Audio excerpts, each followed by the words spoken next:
Кочанското здружение на граѓани, кој е едно од најактивните во државата и годинава ќе биде дел од одбележувањето на годишнината од смртта на доживотниот председател на поранешна СФРЈ Јосип Броз Тито.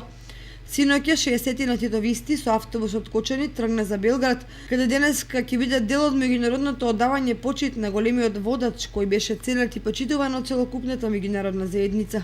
Ние заминуваме за Белград на гробот на маршал Тито, на нашиот патрон и на председател на Социјалистичка федеративна република Југославија. Овој пат, за разлика од другите пати кога сме биле за Белград, а нели сека година редовно одиме, оваа година 57 седиште има автобус, 57 патници у него. Значи, до последно седиште е пуно. И оваа година најмногу свет ода. Носејќи ги со себе символите на поранешна СФРЈ, портрети и обележија на Јосип Броз Тито, кочанските титовисти на тој начин го исполнуваат својот долг кон водачот во чие време, како што велат, се живеело најдобро, најслободно и најбогато.